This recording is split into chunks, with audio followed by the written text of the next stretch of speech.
mu gitondo cy'isabato tukaba dushimira Imana yatumye icyumweru cyose izamagingo. Wibuka imigisha wahawe, yibuka imigisha y'Imana, imigisha Imana iguha, ibyo yakoze biragutangaza. Uhora uremerewe n'amaganya, umusaraba urakuremereye. Wibuka imigisha yose wahawe, uhora uririmba uko bukeye. Wibuka imigisha wahawe, wibuka imigisha y'Imana, imigisha Imana iguha, ibyo yakoze biragutangaza. Live behind the storm, live to die, return down alone like a rose, dropping on the ground.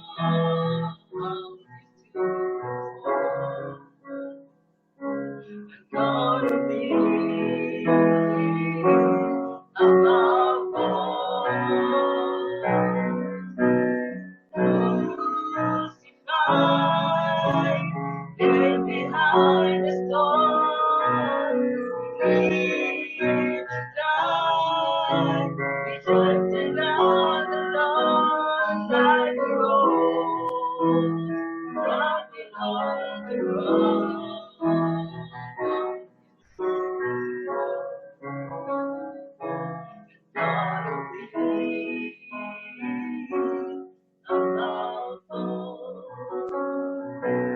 Icyubahiro kibereye Imana kadusenge. Uwiteka Mana ikiranuka, tugushimira urukundo rwawe rwakomeje kubana natwe, ndetse naho twaguye nk'abana b'abantu ugakomeza kuturamisha ukuboko kwawe gukiza, izina ryawe rihabwa icyubahiro. Muri iki gitondo cyiza cy'isabato tumaze kwiga ijambo ryawe, ariko nk'uko bigaragara kwangayika kwinshi abana b'abantu bazanamo byinshi bishobora kutuyobya bikadukura kuri wowe, cyane cyane abana batoya muri iyi minsi, aho bashobora gutwarwa n'inyigisho zitandukanye. Ariko ibyiringiro ni uko waduhaye umuyobozi dushoboza kwakira umwuka wera ngo dusobanure tumenye icyo dukwiye kugenderaho, maze ubwo iby'abana b'abantu bagenda bahimbahimba bizabasha gutsindwa, ahubwo tukamenya ijambo ryawe, uzadushoboza kwitegura nubwo uzasanga twarakwiteguye uduha amakamba y'ubugingo. Turi mu gihe kigoye, isi muri rusange, abana bawe turahangayitse, ariko ijambo ryawe ritubwira ko wanesheje isi kandi byose biri mu biganza byawe. Uduhe kukwizera, kwakwizera gutuma ukora ibitangaza, maze tugushikameho, tubere Imana umugenga n'igisubizo cy'ibibazo byose dufite, tugenwe nawe mu izina ryawe. Isabato nziza kuri mwese, twifuriza isabato nziza kandi tubahaye ikaze muri benshi ku rubuga rw'ururembo kuri iyi sabato. Mwanya tubanjirije kwakira abashyitsi batugendereye, nigeze guterera ko akajisho mbona amazina ntasanzwe nzi, arimo Corneille, John Bansoba, mumbabarire nintasoma neza, Jason niba ari Rukundo ntabwo ryari ryuzuye, Yvonne Akimana, ahandi hari handitse KCR, na Mugema na famille Oze. Tubifurije ikaze mu nzu y'Imana. Muri wa mwanya mwiza wo guhimbaza Imana tubicishije mu majwi, dukoresheje indirimbo. Tugiye kuririmba, twahisemo kuririmba indirimbo ya 55 mu Gifaransa n'indirimbo y'180 mu Kinyarwanda. Merveilleuse histoire de Christ mon Rédempteur, qui du haut de sa gloire descend pour moi pécheur. Jésus, mon cœur désire, proclame ton amour, sans cesse le redire, jusqu'à mon dernier jour. Oh, merveilleuse histoire de Christ mon Rédempteur, qui du haut de sa gloire descend pour moi pécheur. Pays du monde entier, chantez la louange du Seigneur. Tous les temples, chantez la grandeur de Dieu. Oui, son amour envers nous est le plus fort. La fidélité du Seigneur est pour toujours. Chantez la louange du Seigneur. Amen. Amen. Nubo sanzuenida, yesandutira yose, azibyonyene yose, anyezumubabaro, namubereye imbata,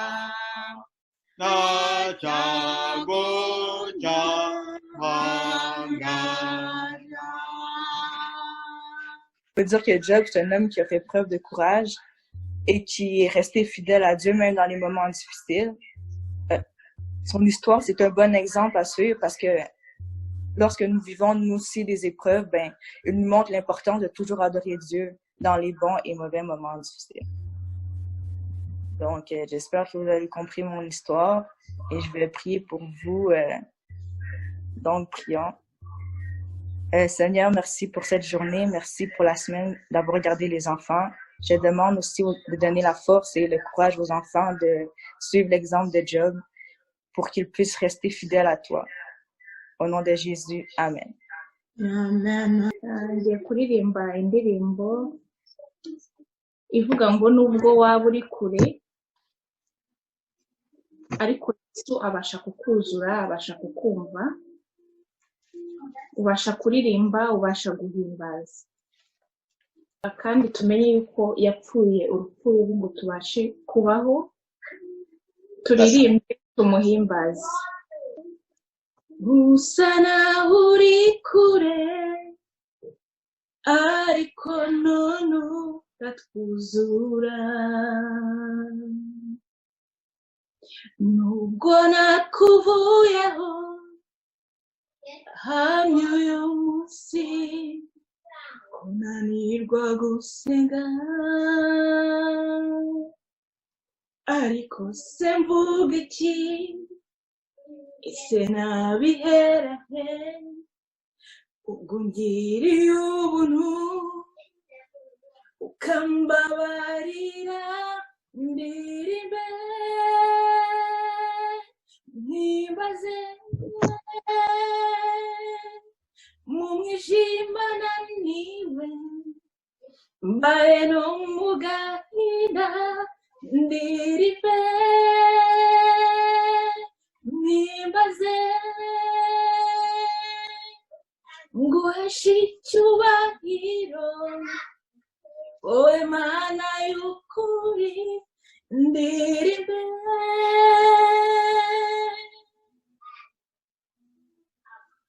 Nyagasani simbona ibyiza byose wankoreye,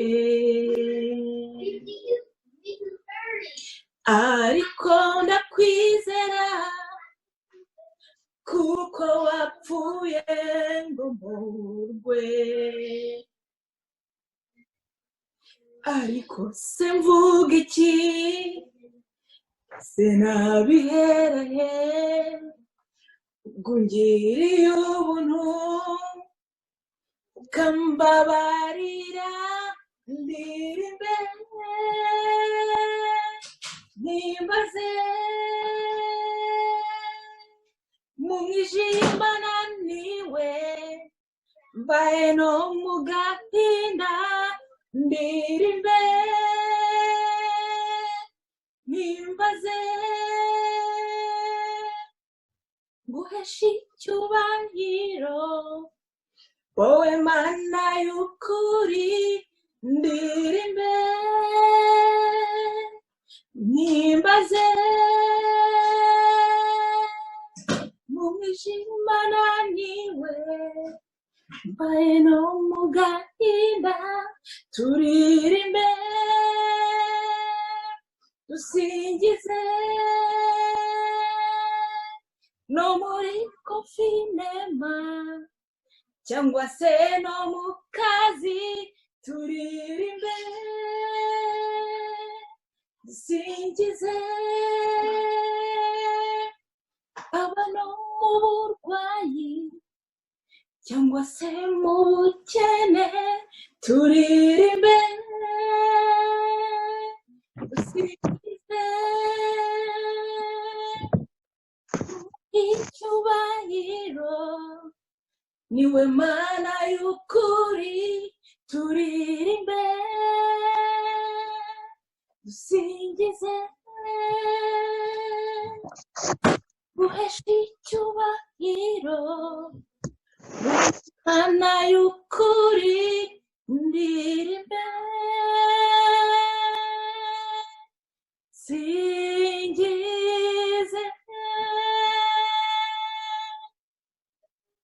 Amen, amen, murakoze cyane. Twakiriye pasiteri rero ni umwanya we, Imana ibane nawe. Tous et à vous toutes. mwese mwaramutseho neza. Et c'est un plaisir d'être ici à travers ce réseau pour donner gloire au Seigneur. Ndanezerewe cyane kuba ndi ahangaha uyu munsi, ndetse biranejeje kuba tubasha kubona uburyo nk'ubu bwo kugira ngo duteranire hamwe duhimbaze Imana yacu. Je sais que nous n'avons pas uniquement que les membres de l'Église, il y a des visiteurs de loin qui nous suivent, qui sont avec nous. Je leur souhaite une bienvenue. Ndabizi rero ko tutateranye gusa n'abo dusanzwe dusengana, kuko hari abashyitsi bacu turi kumwe nabo bari hirya no hino ku isi, nabo ndabakiriye.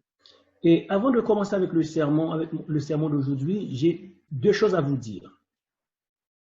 Mbere yo gutangira rero ikibwirizwa cy'uyu munsi, hari ibintu bibiri ngira ngo mbabwire. Actuellement, à l'église du Rambo, nous sommes en train de structurer un programme de formation. Muri iki gihe ku rusengero rw'Ururembo turimo turategura gahunda y'amahugurwa. Il y a beaucoup de sujets que vous pouvez questionner par moment que nous sommes en train d'aborder aujourd'hui.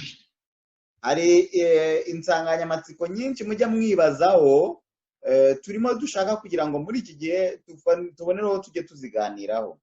Tel que nous avons un sujet qui a été traité samedi passé, c'était l'arbre de vie. Cet après-midi, nous allons aborder le sujet l'arbre de la connaissance du bien et du mal.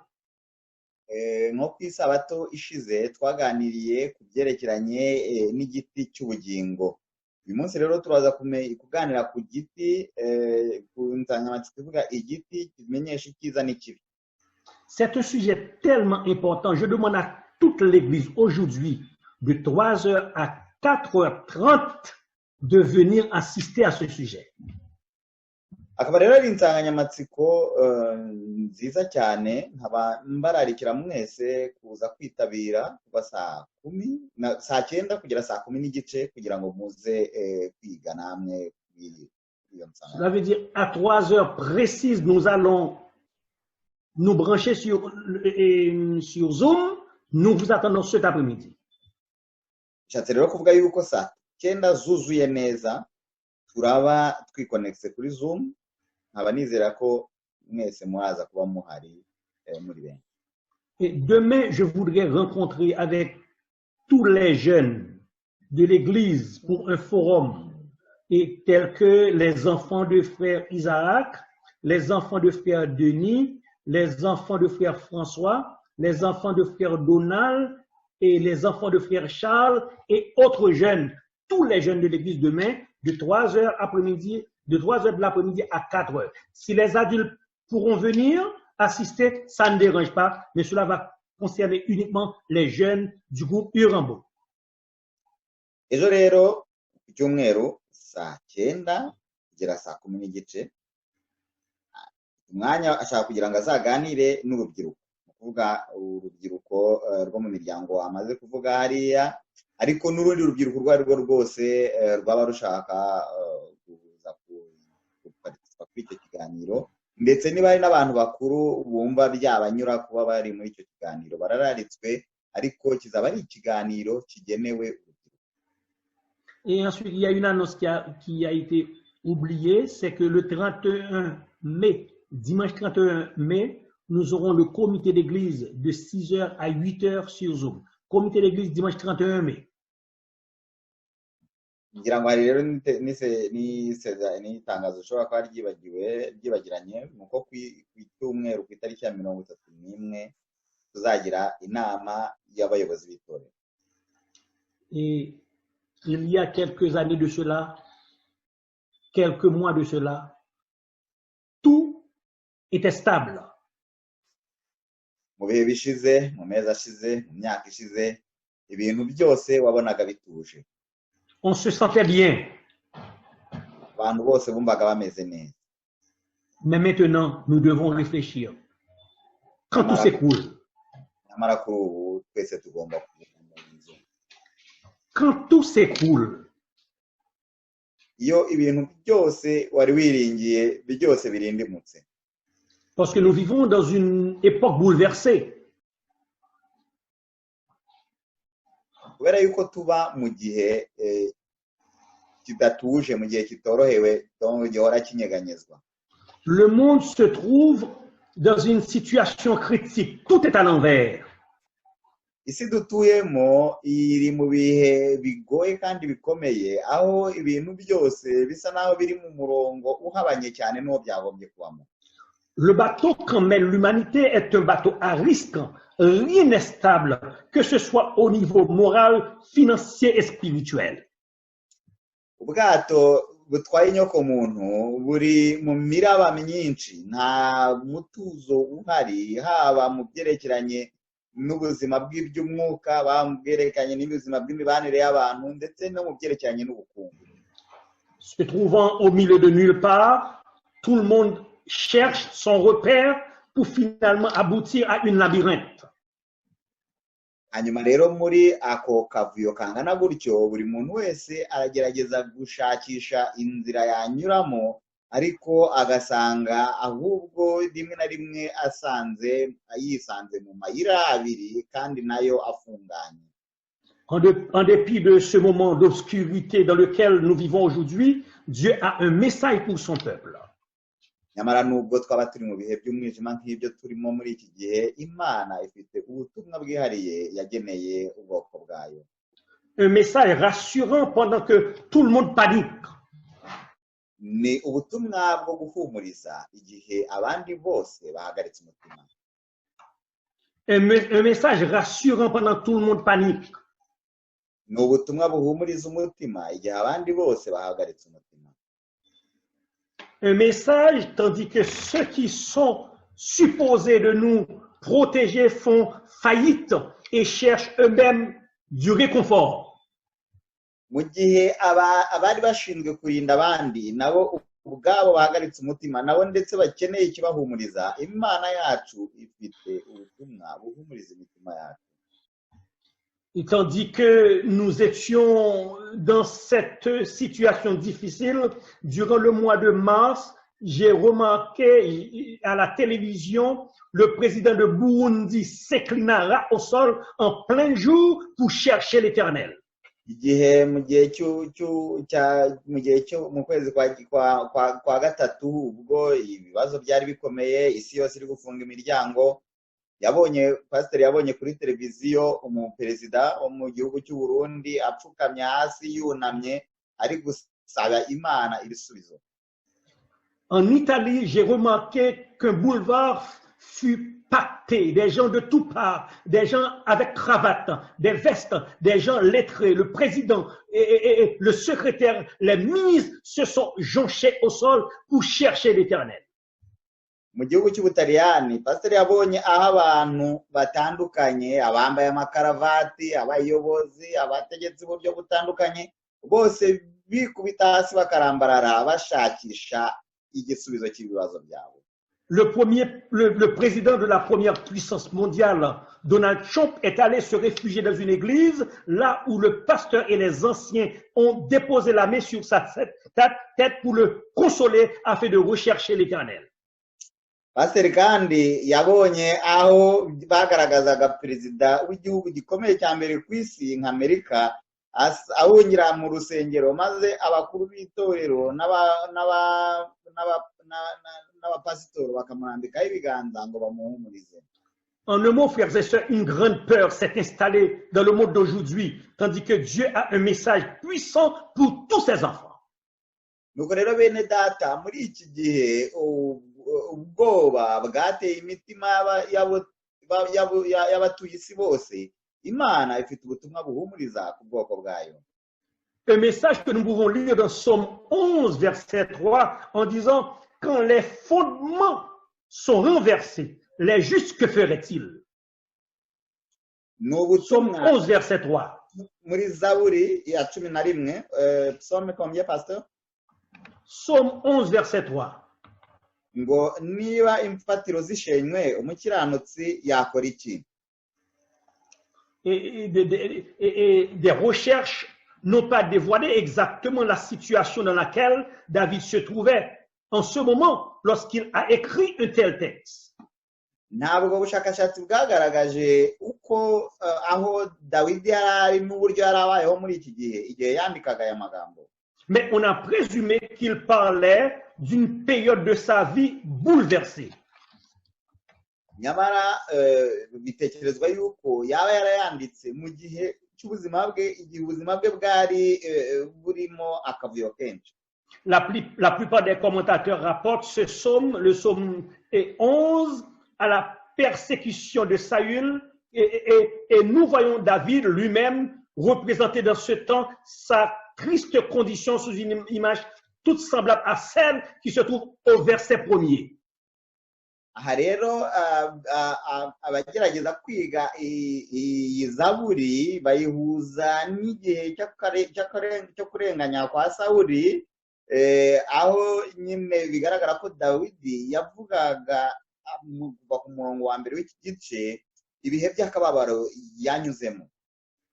Il se plaint de ce que le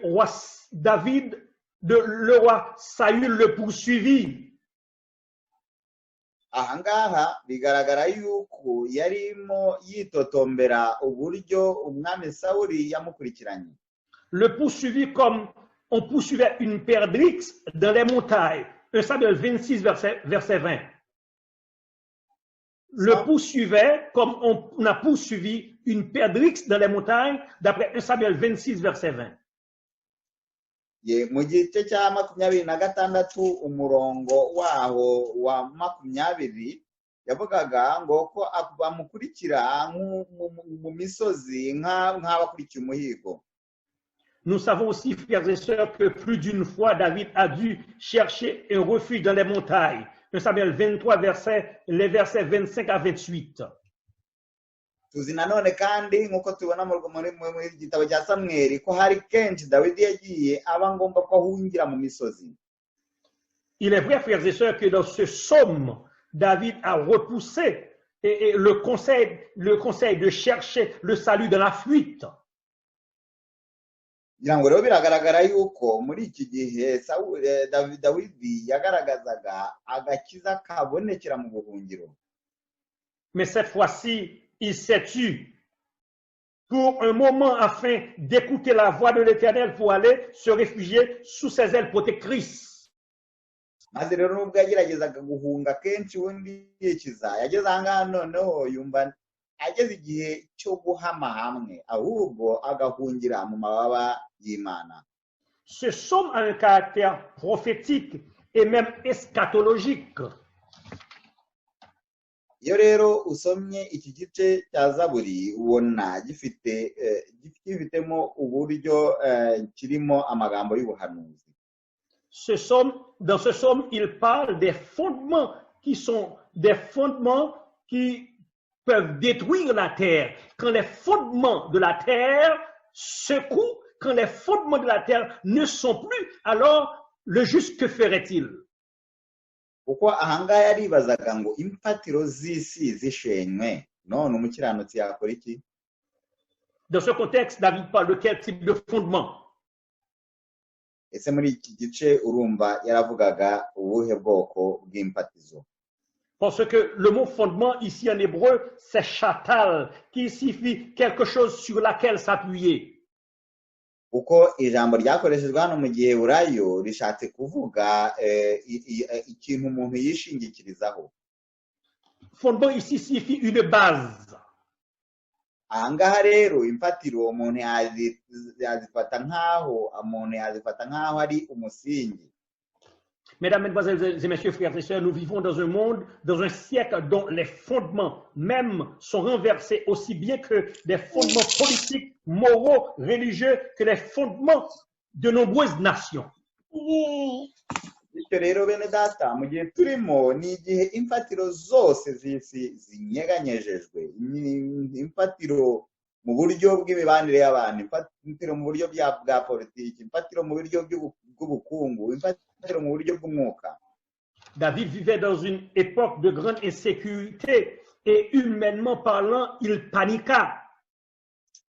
Dawidi rero yabayeho mu gihe hariho umutekano muke mu buryo bwa kimuntu kandi byamuteye ubwoba.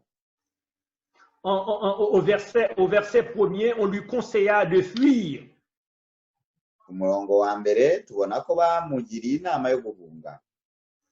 Mais il avait une réponse toute faite pour ceux qui le conseillaient. Et il dit, dans le Seigneur, je place ma confiance. Comment pouvez-vous me dire de me fuir sur les montagnes? Maze rero ko bamugiraga inama, ababwira amagambo agaragara yuko yizeraga Imana ati, Uwiteka niwe mpungiraho, mumbwirira iki umutima wanjye muti wungira ku musozi wanyu nk'inyoni? Au verset 3 de Psaume 11, c'est une question qui lui est posée. Nuko rero ku murongo wa gatatu w'icyo gice ni ikibazo noneho yabajijwe. Quand les fondements de la terre sont renversés, le juste que ferait-il?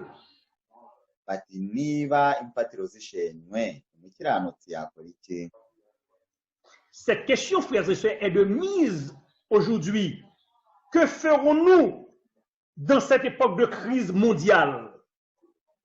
Iki kibazo rero ni ikibazo umuntu yahuza n'ibyo turi kubamo muri iki gihe, akibaza ngo mbese nk'abakiranutsi, nk'abakristo twakora iki muri iki gihe cy'icyorezo? Alors, frères et sœurs, tandis que vous et moi, nous essayons d'étudier le phénomène du temps, nous essayons d'étudier les événements de ce temps, nous essayons d'étudier les dessous et les dessus de ce qui se passe à travers le monde aujourd'hui. Nuko rero bene data, mu gihe twiga ibyerekeranye no kwitegura akaga gaheruka, mu gihe twiga kurebera hamwe ibimenyetso by'ibihe, mu gihe twiga gusobanukirwa n'ibiri kubaho muri iki gihe.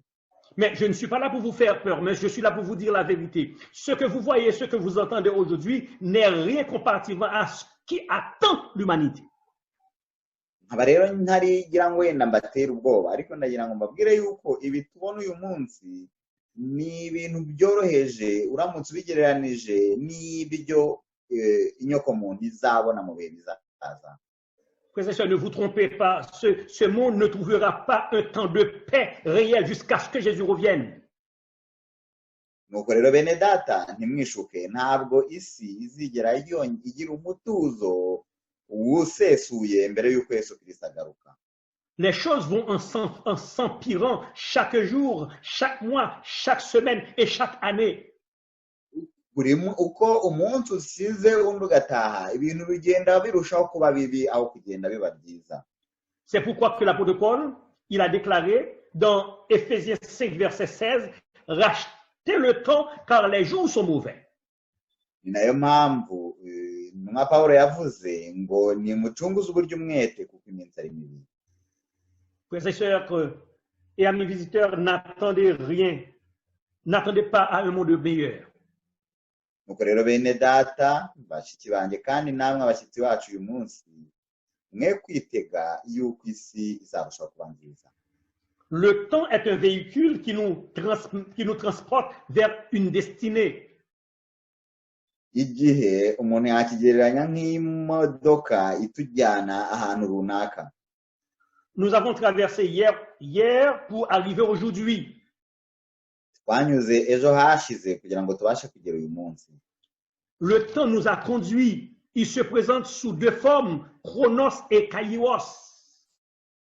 Igihe rero nicyo nyine twanyuzemo, ni ukuvuga ngo buri muntu abaho mu gihe cye agatambuka akagera mu kindi. Le temps chronos est le temps physique que nous connaissons. Il est quantitatif, segmenté en passé, présent, futur, grâce aux unités de mesure telles que secondes, minutes et heures. Igihe rero umuntu yakwita gikomoka ku ijambo chronos, bishatse kuvuga igihe tubamo icyo umuntu abasha guca mu bice akavuga ngo imitagihe, indagihe n'inzagihe. Icyo gihe umuntu akaba abasha kukibara mu minota, mu masaha, mu masegonda, mu minsi n'ibindi. Et c'est un temps qui passe. Par conséquent, il est important d'avoir du discernement pour utiliser de façon optimale le temps qui nous est accordé afin de n'être pas surpris et regretter de nos méfaits. Hanyuma rero icyo gihe tuba ni igihe gishira, akaba ariyo mpamvu tuba tugomba kugikoresha neza kugira ngo tutazarogereta kuba tutarakimajije icyo twagiherewe. C'est pourquoi que le sage Salomon, divinement inspiré, il a dit, il y a un temps pour chaque chose. Il y a un temps pour rire, un temps pour pleurer, un temps pour planter et un temps pour récolter. Nayo mpamvu Salomon yanditse amagambo avuga ngo hari ikintu cyose kigira igihe cyacyo, aho yavugaga ngo hari igihe cyo guseka, n'igihe cyo kurira, igihe cyo guhinga, n'igihe cyo gusarura n'ibindi n'ibindi. La déclaration de Paul dans Éphésiens 5,16 nous fait prendre conscience de l'importance du temps. Bityo rero aya amagambo y'intumwa ya Pawulo yagiye atwereka mu buryo butandukanye agaciro k'igihe. Cela peut vouloir signifier nous devons agir avec sagesse, l'intelligence pour ne pas gagner ce temps précieux que Dieu nous accorde. Nuko rero tusabwa gukoresha ubwenge mu gihe dukoresha igihe Imana yaduhaye kuko ari igihe cy'agaciro. Parce que la vie est fragile. Kandi ubuzima buroroshye cyane. Contrairement au temps kairos, qui est un temps métaphysique, il ne se mesure pas, il est qualitatif, immatériel. C'est une période de temps fixée où Dieu agit de manière spécifiquement dans la vie d'un homme. Akaba rero noneho n'ubundi buryo bw'igihe umuntu yavuga ko ari igihe kidafatika, igihe umuntu adashobora gupima, igihe Imana y'ubwayo yonyine izi, igihe ikoreramo gahunda zayo ku muntu. C'est pourquoi que nous voyons que le psalmiste David l'a dit, Seigneur, enseigne-nous à bien compter nos jours afin d'appliquer notre temps à la sagesse, notre cœur à la sagesse. Nayo mpamvu Dawidi yanditse ngo Mana twigishe kubara iminsi yacu kugira ngo tubashe kuyikoresha neza. À travers ce texte, posons-nous la question suivante, de quel jour mauvais voulait-il parler Paul? Tukibaza rero ngo iyo avuze ngo iminsi ducunguze uburyo umwete kuko iminsi ari mibi, ese iminsi mibi Pawulo yavugaga yari igihe? Les jours de Paul étaient-ils si mauvais au point d'avertir ses contemporains? Ese iminsi ya Pawulo yari mibi cyane ku buryo yumva ko byari ngombwa yuko ateguza abo mu gihe cye. Ou faisait-il allusion aux jours mauvais d'une manière prophétique, eschatologique jusqu'à la fin des temps? Ese cyangwa yaba yarabivugaga mu buryo bw'ubuhanuzi avuga ibizaba mu bihe by'imperuka? Personne ne connaissait les dessus et dessous de sa vie, mais les Écritures nous disaient qu'il n'avait pas une vie facile, telle qu'il a été emprisonné, bastonné, persécuté. Nta muntu yenda uzi mu bikari by'umutima wa Pawulo ibyo yabagamo, ariko inyandiko zitwibwira yuko yabayeho ubuzima butari bumworoheye kuko yagiye afungwa, akakubitwa, akababazwa mu buryo butandukanye. Aujourd'hui, frères et sœurs et amis visiteurs, les jours ne sont pas meilleurs pour n'importe qui. Nuko rero bene data bavandimwe kandi namwe abashyitsi bacu uyu munsi, iminsi turimo nta muntu n'umwe yoroheye. Personne n'est à l'abri. Kuko nta n'umwe utagerwaho n'ibiri kuba kuri ubu. Personne ne comprend rien. Kuri ubu abantu bose bari mu rujijo, ntabwo basobanukirwa n'ibiri kuba. Personne n'est en sécurité. Abantu bose bari mu gihe cy'umutekano muke. Tout peut s'écrouler n'importe quand. Kuko ibintu byose bishobora kurindimuka isaha n'isaha. Tout peut s'écrouler n'importe comment. Kuko ibintu byose bishobora kurindimuka mu buryo umuntu adatekereza. Tout peut s'écrouler n'importe où. Kandi ibintu bishobora kurindimuka aho ariho hose. La question se pose encore, quand tout s'écroule, les justes, que ferait-il? Aha rero ikibazo kikibazwa kuvuga ngo mbese nyine ibintu byose biramutse birindimutse umukiranutsi yakora iki? Nous ne nous référons pas uniquement au fondement financier mondial, car sous peu, l'inévitable arrivera. Ntabwo twari tugikwiye kwishingikiriza ku mfatiro z'iby'ubukungu bw'isi kuko mu gihe kitarambiranye byose bishobora kurangira. Nous ne nous référons pas au fondement des biens matériels, car tôt ou tard, cela parviendra. Ntabwo twari tugikwiye kwishingikiriza ku by'ubutunzi bwacu kuko nabyo ubwabyo bishobora kurangira. Je me souviens dans les années 2008, il y avait un homme riche aux États-Unis. Aribuka mu gihe cyo mu mwaka w'ibihumbi 2008 hariho umugabo umwe w'umukire muri Amerika. Cet homme a pris des années pour construire son empire financier. Uwo mugabo yamaze imyaka myinshi yubaka ubutunzi bwe. Il se sentait bien parce qu'il avait eu beaucoup d'argent. Yumvaga amerewe neza kuko yari afite amafaranga menshi. Il se sentait en sécurité pendant de nombreuses années. Yumvaga afite umutekano kuko yumvaga n'iminsi mibi azabasha kuyitambuka nta kibazo. Tout à coup, le crash financier aux États-Unis s'est établi. L'effondrement s'est établi. Il a tout perdu.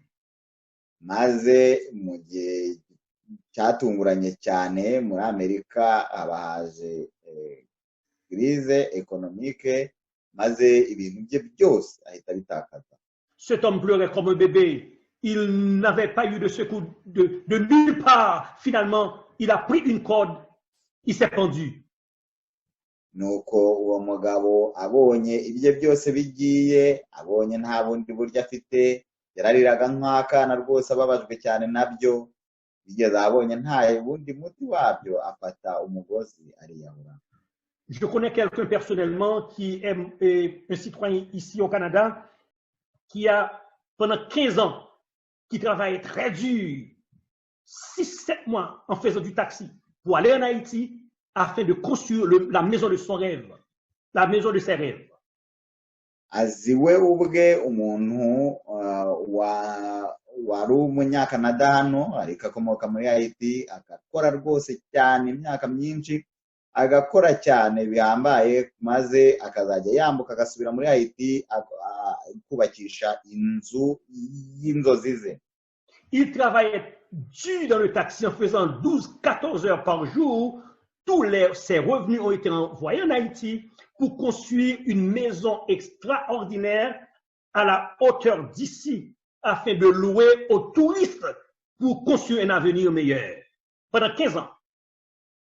yamaze imyaka 15 akora amasaha 12-18 ya tagisi buri munsi kugira ngo abashe kubaka inzu y'igitangaza muri Haiti, inzu izaba imeze nk'izaha ngaha kugira ngo noneho azajye ayikodesha ba mukerarugendo bajya hariya maze bitume abasha kubaho ubuzima bwiza. Lorsqu'il me parlait, il faisait l'éloge de sa maison. Il est en train de construire un avenir. Il est en train de me dire qu'est-ce qu'il va faire dans le futur quand cette maison aura été finie d'être construite. Uwo mugabo yaganiraga na pastor akamubwira imigambi, akamubwira ibintu ateganya gukora, akamwereka rwose kuntu ateganya icyo azamaze iyo nzu n'uburyo azaba abayeho nyuma y'uko iyo nzu irangira. Une fois la maison a fini d'être construite, il a vu sa maison, c'était tellement belle, tellement jolie. Le tremblement de terre a passé. Il a dû courir pour s'échapper du tremblement de terre avec les vêtements sur son dos. Maze inzu ye yaje kurangiza kuyubaka, maze igihe yari amaze kuyubaka umutingito uburaje nawe ubwe ahubwo byamusabye yari agiye kwasiga ubuzima. Frères et sœurs, après le coronavirus, nous devons nous préparer pour l'effondrement financier mondial. Bene data na bashiki banjye ndababwira nyuma y'iyi coronavirus turi kubona, pastor atekereza yuko hazabaho kurindimuka k'ubukungu bw'isi. Quand ce phénomène va se passer, nous devons faire face à une crise financière. Nous allons nous trouver dans une situation, il y aura des gens qui vont souffrir d'une maladie post-traumatisme. Il y aura toutes sortes de post-traumatiques, toutes sortes de souffrances, toutes sortes de douleurs, le stress, la dépression. Le monde fera face à d'autres choses tout de suite après le passage du coronavirus. Igihe coronavirus izaba irangiye, pastor atekereza ko hazaho ibibazo byinshi biterwa n'uko nyine ubukungu bw'isi buzahungabana, maze abantu bakagira ihungabana nabo ubwabo, bakarwara indwara nyinshi zo mu mutwe bitewe n'ibibazo bizaba biri. C'est bien malheureux, frères et sœurs, ce que je vous dis, ce n'est pas une bonne nouvelle, mais vous devez vous préparer au pire, parce que même les scientifiques, même les hommes qui pensent, ils comprennent que le monde va faire face à une crise à ne plus finir. Nuko rero bene data ngira ngo mbabwire yuko ari byiza kwitegura, kuko n'abatekereza mu buryo butandukanye ibizabaho muri nyuma y'iki gihe bagabona yuko bizaba ari ibihe bitoroshye. Cette crise ne va pas seulement toucher le côté financier des hommes, parce que nous aurons à faire face. Maintenant, si nous achetons un avocat à $3, ce sera $8-9 si nous aurons la chance de le trouver. Mais cette crise ne va seulement pas toucher du côté matériel, mais cette crise va toucher du côté spirituel et moral. Nuko rero nk'uko pastor abivuga, igihe bizaba bigeze icyo gihe cyo hungabana ry'ubukungu bw'isi nyuma y'iki cyorezo, uzasanga nk'avoka yenda yaguraga $3 iri kugura $9. Ntabwo kizaba ari ikibazo cy'iby'ubukungu gusa, ahubwo kizaba noneho n'ikibazo cy'imibanire y'abantu ndetse n'ikibazo cy'iby'umwuka, kuko bizaba ari ibihe bitoroshye. Après avoir entendu tout cela, la question reste et demeure aujourd'hui encore. Quand les fondements de la terre seront écroulés, vous et moi, les justes, que ferons-nous? Hanyuma rero ikibazo kikaba kitugarukira ari cya kindi na Dawidi yabazwaga ahangaha ngo none imfatiro zishyemwe umukiranutsi yakora iki? Parce que n'oubliez pas qu'on ne parle pas seulement des fondements matériels physiques, on parle aussi des fondements spirituels, des saintes écritures qui seront mises en question. Kuko nk'uko tubivuga ngaha ntabwo kizaba ari ikibazo gusa cyo guhungabana k'ubukungu, kizaba n'ikibazo cyo guhungabana ko kwizera n'ibindi byose bijyana n'imibanire y'abantu ndetse n'ubunyangamugayo. Des prédicateurs bien connus quitteront l'Église pour se compromettre. abantu bamwe bari bazwi ko ari ababwiriza b'ibitangaza, bamwe bazata insengero zabo maze bakore ibiteye isoni. Frères et sœurs, le jour viendra, tout s'ébranlera. La société, la société, les religions, les sciences et la moralité, tout s'écroulera. Nuko rero igihe kizagera ubwo ibintu byose bizarindimuka. Aha turavuga ibyerekeranye n'ubukungu, turavuga ibyerekeranye na sosiyete ndetse n'iby'iyobokamana n'ibyo kwizera, byose bikanindimuka. Quand ces choses parviendront à s'étaler sur la terre, les justes, que feront-ils? Ibyo byose bizaba bibayeho, mbese umukiranutsi azakora iki? Aujourd'hui encore, on remarque qu'il y a tellement de tensions au niveau de la famille. Il y a des gens qui sont confinés chez eux. C'est comme si nous avançons vers la folie. Il y a la détresse, il y a la dépression. On ne sait pas quoi faire. Même les psychologues, ils ont tellement de cas, ils ne savent pas même quoi faire. La question, le pire est à venir. Que ferons-nous? Hanyuma rero biragaragara yuko muri iki gihe cya konfinoma abantu babaye mu ngo, ndetse haza kubaho rimwe na rimwe guta umutwe ndetse no guhohoterana ku buryo ibintu byakomeye, aho n'abajyanama mu by'ubuzima bwo mu mutwe batazi icyo gukora. None umuntu akibaza ngo umukiranutsi azakora iki igihe ibyo bizaba birushijeho kuba bibi? Vous qui êtes à l'aise aujourd'hui dans une belle maison, vous qui avez un bon emploi, il se pourrait bien que vous perdiez cette maison, il se pourrait bien que vous ne soyez pas en mesure de répondre à certaines dépenses. Vous qui avez un bon travail stable, il se pourrait bien que le boss vous dise, on ne pourra pas vous retenir. La question à se poser, que ferez-vous? Que ferons-nous? Niba yenda muri mu nzu ibanejeje uyu munsi, birashoboka ko igihe runaka muzaba mutakibasha kuyigira, birashoboka ko muzaba mutakibasha kwishyura ibintu bimwe na bimwe. Niba ujya ufite akazi, birashoboka ko umukoresha wawe ashobora kuzakubwira yuko atakibashije kugukoresha. Mbese ibyo nibiramuka bigenze gutyo, mwene data uzakora iki? Quand tout s'écroule, cette question est déjà répondue avant qu'elle soit posée. Car au verset 1er, David a répondu à la question qu'il lui avait posée au verset 3. Il a répondu au verset 1er. C'est en l'Éternel que je cherche mon refuge. Comment pouvez-vous me dire de me fuir dans les montagnes? Ikibazo yabashijwe ku murongo wa gatatu ati niba imfatiro zishenye umukiranutsi yakora iki, cyari cyaranje gusubizwa ku murongo wa mbere aho yavuze ati Uwiteka niwe mpungiraho, mubwirire iki umutima wanjye, mutihungira ku musozi wanyu nk'inyoni. Parce que Daniel, il a beaucoup d'expérience. Il a remarqué que courir dans les montagnes n'est pas la solution. Il a déjà fait la preuve lorsque Saül l'a poursuivi. Il s'est rendu dans les forêts.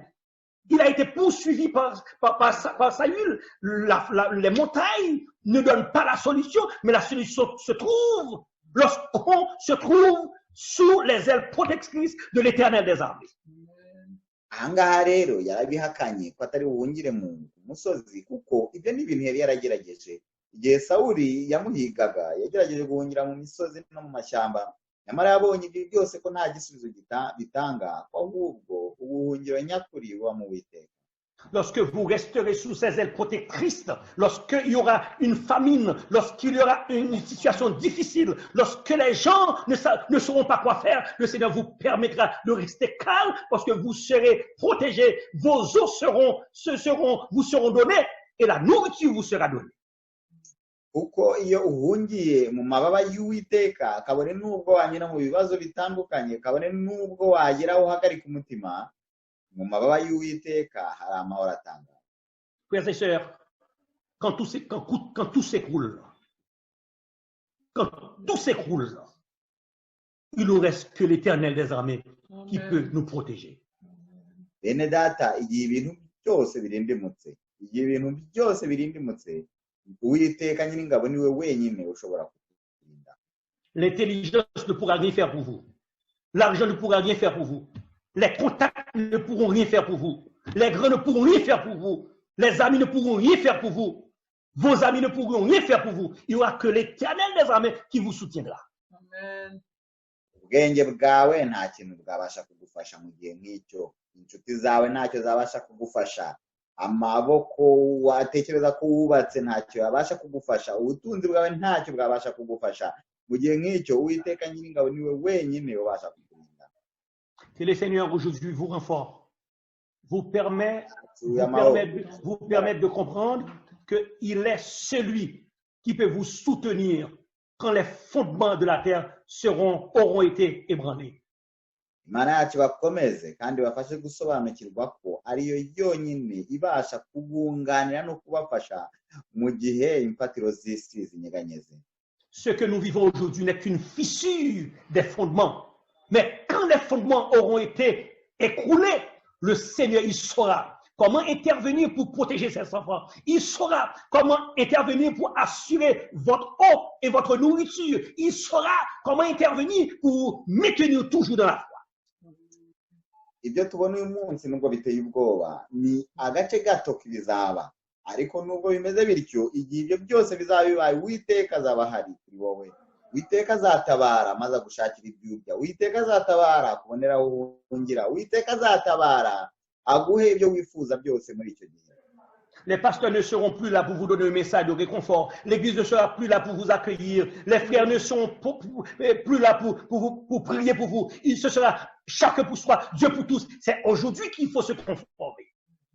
Icyo gihe ntabwo abapasiteri bazaba bagihari ngo babashe gutanga ubutumwa buhumuriza. Icyo gihe ntabwo insengero zizaba zihari ngo zibashe kwakira abantu. Icyo gihe ntabwo ari cyo gihe cyo kwitegura, ahubwo igihe cyo kwitegura ni uyu munsi.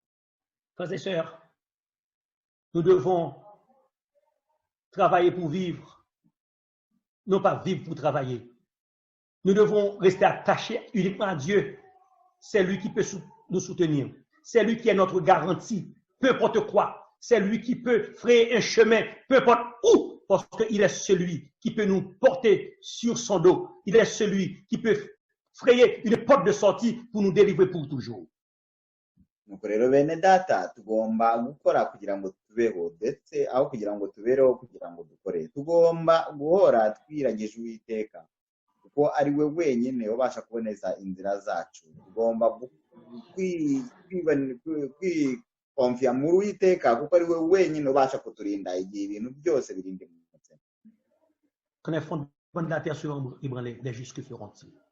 Que le Seigneur vous renforce, qui vous permette de savoir la solution se trouve seulement uniquement en Jésus, notre Sauveur.